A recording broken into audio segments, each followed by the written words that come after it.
So you're going to show us the progression of the coffee beans as we roast them? Yeah, what we're going to start with is the raw coffee beans. We're going to put them in the popcorn popper and they're going to go through a progression as they roast. They transform from this green color. As they lose their moisture content, they turn kind of a golden color into browns and then to the nice dark golden brown. In between this color and this color, there's what they call the first crack, which is your first audible clue as to where you are in the roasting process. That first crack is going to sound very much like popcorn popping, strangely enough. As it moves past the first crack, there'll be a slight pause.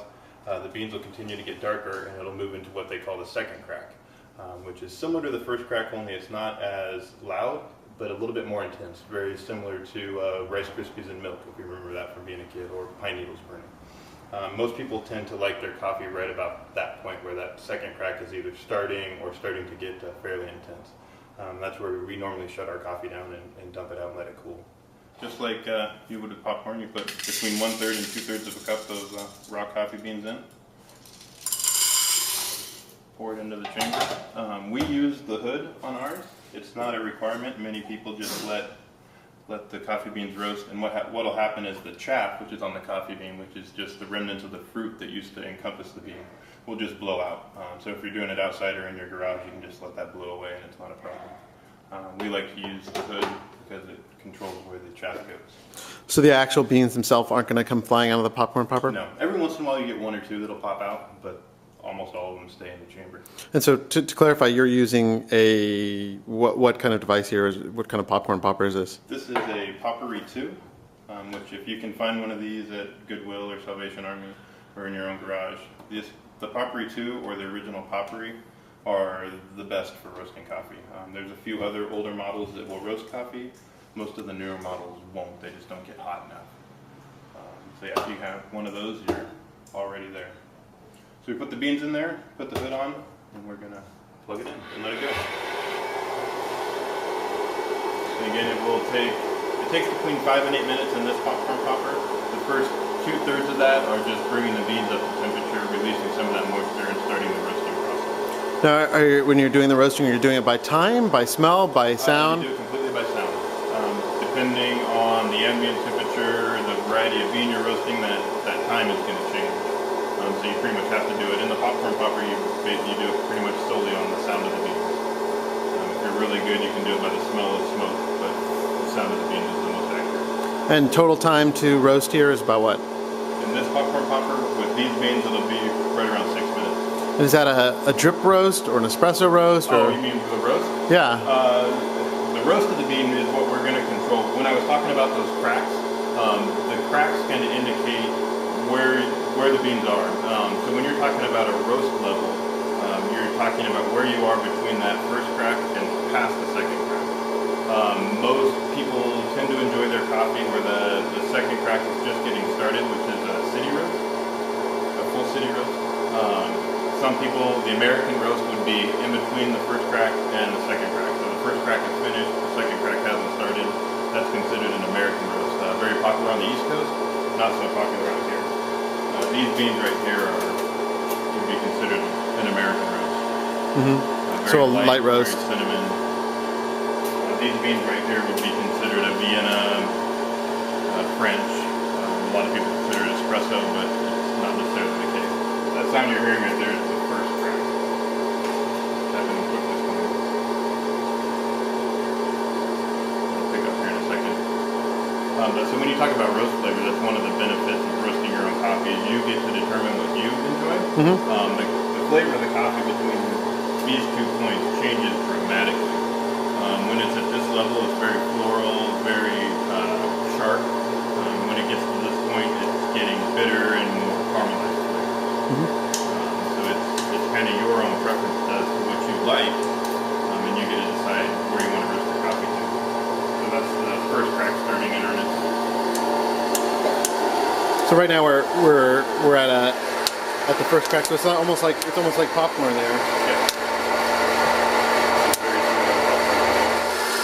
So we're now at the second stage here. That's what I call the second crack. It pretty much indicates that you're at the end or nearing the end of your roast. As the second crack starts to develop, the beans are going to get more caramelized flavors to the beans you let the second crack keep going and end up with basically carbonized coffee.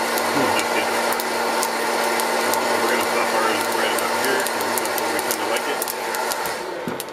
Dump it in colander here to cool it. And you can hear that the second crack is still going, so you want to get the beans cooled down as quickly as possible to stop that roasting process. So how many batches does it take to kind of perfect knowing when to stop and, you know, kind of getting to that point where you're like, oh, okay, we're there? 3 batches will get you a good idea of what's going to happen with your chosen roasting device. Determining what level of roast you enjoy as a person is going to take a few more batches. And that just kind of depends on how willing you are to experiment, really. There's a number of different ways to roast coffee. We stopped this. This is probably a full city. As you can see, there's some beans in here that didn't get quite roasted. One of the downfalls to the popcorn popper is it's not 100% even, but if you went through and just picked out some of these white beans, then you end up with a nice, even batch of coffee. And, you know, as you're roasting, what's the sign that you've got a good bean and a good roast? What are the things to be looking at and to know that, you know, you're creating quality coffee at home? You won't know. You won't know until you grind this up and brew it up. And that will determine whether it's a good cup of coffee. I shouldn't say that. There are smells. If you've messed this roast up, say for example, the period in between the golden coffee here and where the first crack happens. If something happens and you stall the roast there, then these are going to taste, the coffee is going to taste sour. It won't matter what it looks like. It could look like a nicely roasted batch of coffee, but it's going to taste sour. But that's something that you almost have to try to do it. Some popcorn poppers will do it for you, just because they don't have enough oomph to get the coffee all the way to the second crack. But it's not a very common problem, and if it does happen, it's easy to remedy. But until you throw this in a grinder and brew it up, you won't know. I mean, it looks like a great cup of coffee to me, but we won't know until we brew it up. What are the other roasting methods that are kind of a low investment, easy way to get into the roasting? Other than the popcorn popper, you can do it in a frying pan, you can do it in a whirly pop.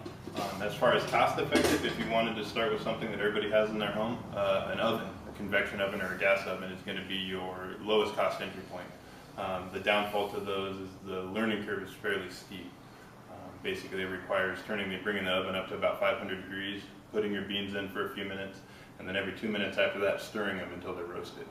So to get a nice, even roast is going to take a little bit of practice. That being said, we have a number of customers that actually do it, and that's their preferred method of roasting coffee. Beyond the oven, the next lowest cost, we picked this wok up at IKEA for $5. And we've roasted a couple batches in it now. The learning curve is steep, but not nearly as steep as the oven. With a little bit of practice, you're able to do a nice roast of coffee. The benefit to the wok is that it's got a small bottom and then steep side, so it's really easy to keep the beans moving around to get a nice even roast. The next thing beyond that would be what we call a whirly pop, or a manual popcorn popper. These used to be very popular at some point in time. A little harder to find these days, but it's actually got a paddle in the bottom of the pan that you control with the wheel here, and that keeps the beans moving to help you get that nice even roast. This on a gas oven or a gas stove top is a very effective way to roast coffee. And again, you're doing it by sound again for the cracks. Yeah, with the whirly pop, the gas oven, you can do thermometers. If you were able to get a thermometer into the base here, then you'd be able to tell where your beans are temperature-wise, and it would give you another way to judge where you are in the roast. You can do the same thing with the popcorn popper. If you were to Google home coffee roasting, you would see a number of ways that people have modified the popcorn poppers to give them more control and more precise measurements of how they're roasting their coffee. We've always chose to take the simpleton version and just roast our coffee in the popcorn popper.